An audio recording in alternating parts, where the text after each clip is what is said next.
and welcome back to another She Budgets YouTube video. For those of you who don't know who I am, my name is Sarah and I love all things budgeting, planning and personal finance.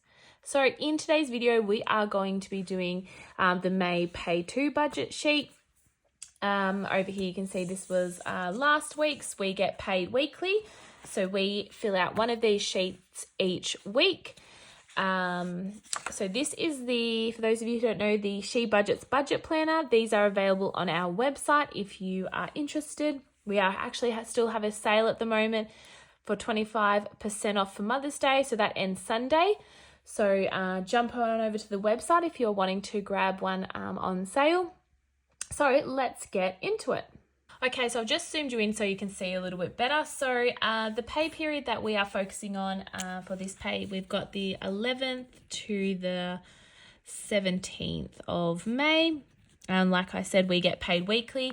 So what we do is we fill out the budget calendar and put all our bills and expenses that are coming up onto that. And then we fill out the sheets once a week. If you get paid fortnightly or monthly, this would still work.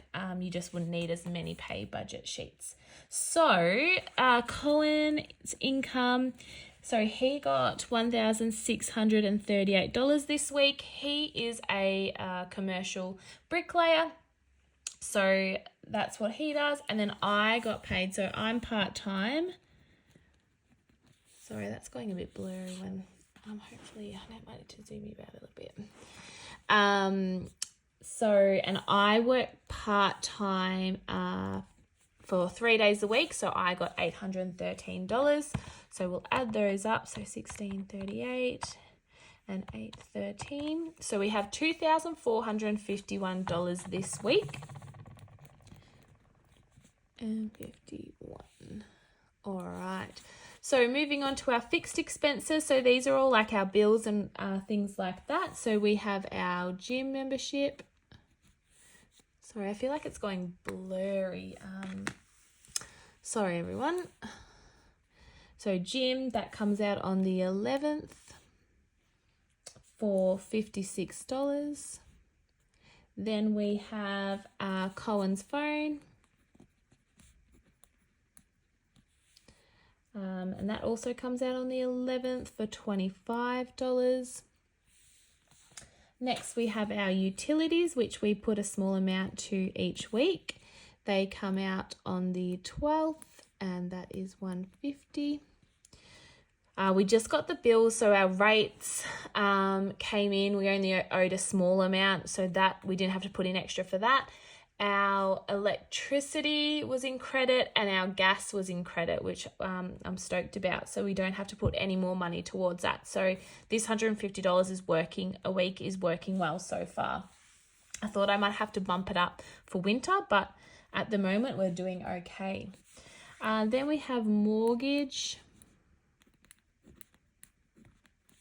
That comes out on the 12th as well. That is $534. Probably about to go up again because I feel like interest rates are about to go up, unfortunately, again.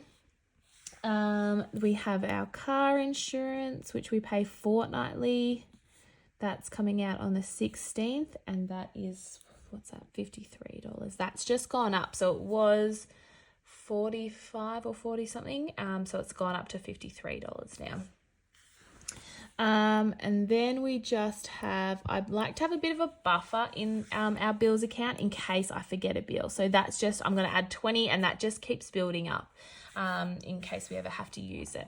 So when we add these up, so we've got 56, 25, 150, 534, 53, and 20, we have $838 is the total for that. So I'll just move you down a bit. So that was 838. So what I do then is I take the total of that, our income that we've got for the week, so 2,451, take away that 838, leaves us with 1,613. So we've got 1,613. All right, moving on to variable expenses. I I don't know if like that's going blurry because of this pen I'm using. We'll wait and see.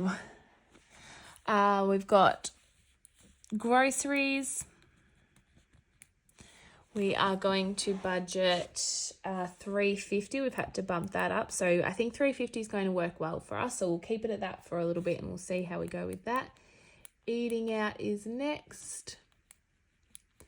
We are going out for dinner tonight, so we need to budget a bit more this week. So we're going to budget $100 for eating out this week. We've got our car, so petrol and things like that. We're just going to do $120.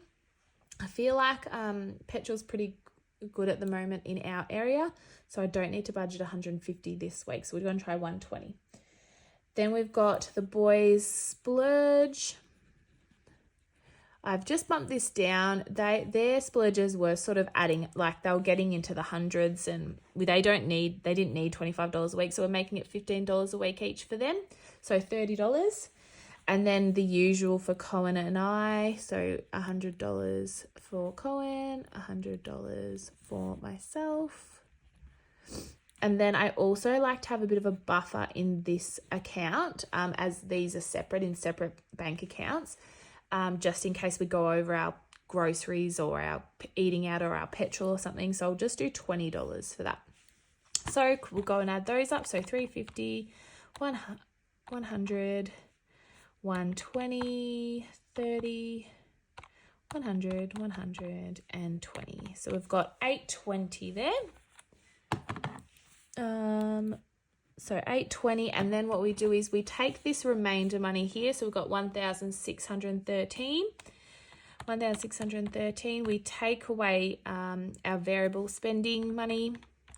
So that leaves us with $793.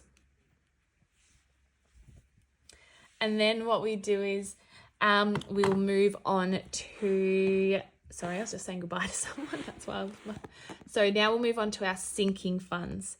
All right, so sinking funds are small savings goals that we put a little bit of money away each pay period to save up for that goal. So it might be like for Christmas, we're trying to save $2,000 by November.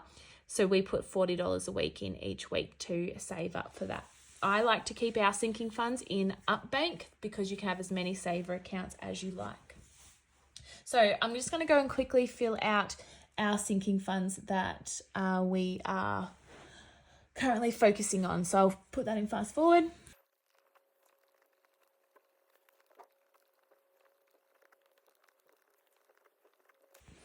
Okay, so there are our sinking funds that we're currently focusing on. So for the boys' birthday, we'll put in $15 into that one. Christmas, we'll put in $40.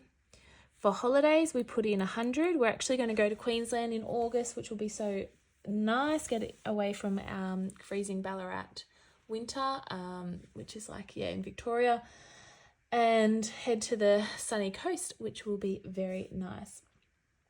So gifts, we'll put in $10. Medical, we get $40 this week. We need to bump that one back up because I had an appointment last week and drained that one. So we'll have to bump that one back up. Car loan, $130. Car rego always gets $25 each week. That's actually, my car registration is due, I think, very soon. So I'll have to pay that. But we've got the money there for it, which is great. Car service is getting $75. House will get $10 this week. Family fun gets $20. Events always gets $5. Union fees gets $20. Clothing gets $5.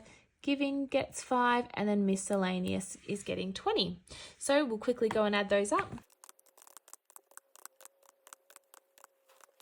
So that totals $520 for our sinking funds this week. So then we take that remainder money that we had from our spending, which was $793. We take away $520. That leaves us with $273 for our goals. I like to call this section the goals in the book. You could use this if you the sun's coming in now, great.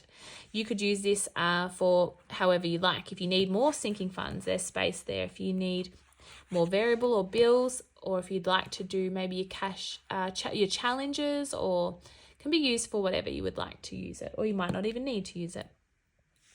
But let's continue. So we have boys' future. We are investing for our boys.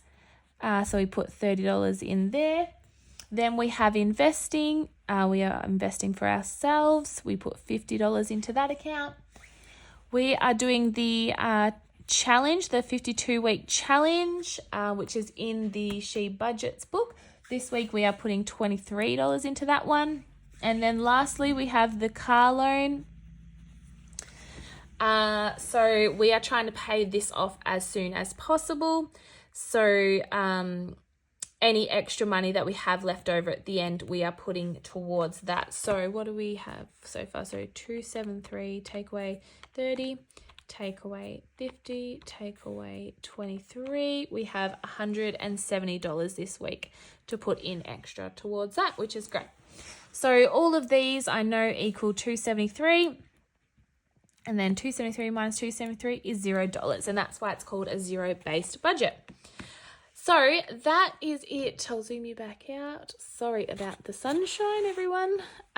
So there we have our pay to budget for May. I hope you enjoyed this video. Please give it a like if you did. And don't forget to subscribe. I'll see you in the next one. Bye.